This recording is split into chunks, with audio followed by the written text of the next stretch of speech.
성인 애착 유형 테스트라고 두리뭉술하게 한번 얘기를 해보자면,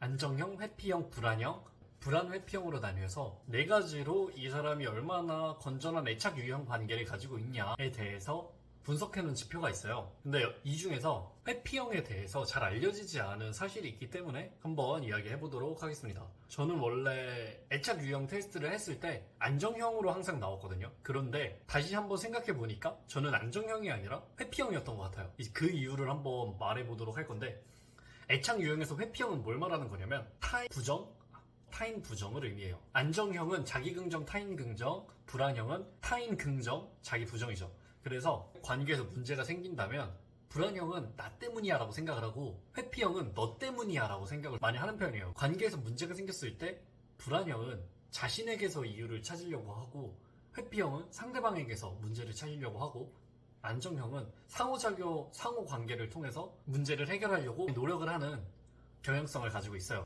결국 회피라는 건 문제가 발생했을 때 그 문제에 대한 고통을 마주하는 게 어렵기 때문에 그걸 마주하는 걸 거부하고 차선책을 선택하는 것을 의미하잖아요. 회피형도 마찬가지로 관계에서 애착 형성에 있어서 상대 문제를 해결하려고 하기보다는 좀 더 쉬운 방법들을 선택하려고 하는 편인 것 같아요. 그러니까 자신을 참호하는 일은 굉장히 어렵잖아요. 하지만 반대로 남을 비난하는 건 상대적으로 쉽죠. 문제가 발생하면 나 때문 아니면 너 때문이라고 생각을 할 때 나 때문이라고 말하는 건 솔직히 어렵잖아요. 그래서 회피형들은 보통 자기 긍정, 타인 부정을 주로 경향성을 보입니다. 근데 문제는 뭐냐면 이 애착 유형 테스트를 할 때 내가 생각하는 나를 쓴다는 점이에요. 근데 아까 뭐라 그랬죠? 회피형은 관계에서 문제가 생겼을 때 타인의 탓으로 돌리기 쉽다는 거예요. 그러면 내가 바라본 나는 조금 더 좋게 평가가 될 확률이 높겠죠. 반대로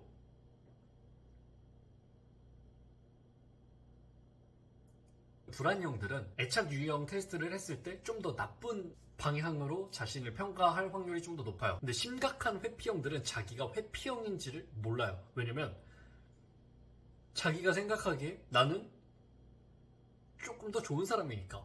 예를 들어 나는 관계에서 문제를 주도적으로 해결하려고 하는 편이다 라는 질문이 있는데, 여기서 실제로는 그 관계를 주도적으로 해결하지 못하고 있는 듯, 그걸 능동적으로 해결하려고 애쓰는 것 같은 행동을 하지 않음에도 자기 스스로 나는 그러고 있는 편이야 라고 믿고 있을 수도 있다는 거예요. 정말 심각한 회피형들은. 그러니까 회피형의 특징 자체가 자기 객관화가 안 될 수밖에 없는 특징이에요. 그래서 약하게 회피 성향을 가지고 있는 사람들도 자기가 애착 유형 테스트에서 회피형이 나왔을 때 굉장히 놀라는 경우가 많고, 저 같은 경우는 안정형이 나올 정도로 저에 대해서 객관적인 표시가 안 됐던 거죠. 근데 이 영상을 보면서 가장 걱정되는 부분 중에 하나가 결국에 댓글에 이런 게 제일 많이 달릴 것 같아요. 회피형은 회피해야 된다. 회피형 만나지 마라. 이런 얘기가 제일 많이 나올 텐데, 근데 회피형과의 연애를 회피하는 건 일종의 회피형이 되어가는 것과 비슷하다 이런 생각이 듭니다. 왜냐면 사실 회피형이라는 건 하루아침에 되어버리는 게 아니거든요. 어려운 일과 쉬운 일이 있을 때 한두 개씩 조금 더 쉬운 일을 선택하다 보면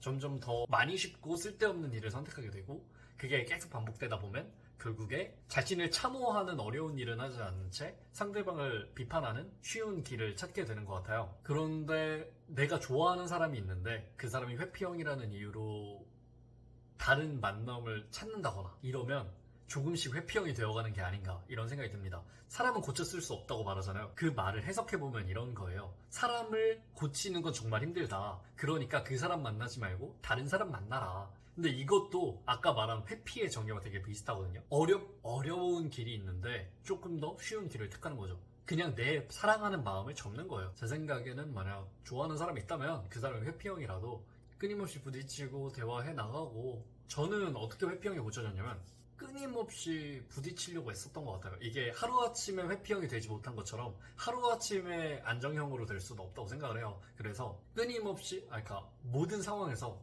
이게 회피인가? 라고, 모든 상황에서 내가 취할 수 있는 행동 중에서 가장 쉬운 행동들은 일부러 안 했고 조금씩 조금 더 어려운 행동들을 많이 하려고 했거든요. 이거 조금 힘든 과정이긴 한데 그게 올바른 상호작용의 과정이라고 생각을 하거든요. 감정적인 이어감을 계속 만들려고 노력을 한다면 덜 회피하게 되는 것 같아요. 왜냐면 회피하지 않았을 때 상대방에 대해서 조금 더 이해할 수 있고 내 마음을 조금 더 전달할 수 있다는 걸 계속 학습해 가고 상대방을 학습시키기도 하는 이런 얘기를 드리고 싶습니다. 이 영상이 유익했으면 좋겠고 뭔가 더 얘기해보고 싶은 게 있다 싶으시면 댓글로 달아주시면 한번 참고해 보도록 하겠습니다. 영상 여기까지 하겠습니다. 끝!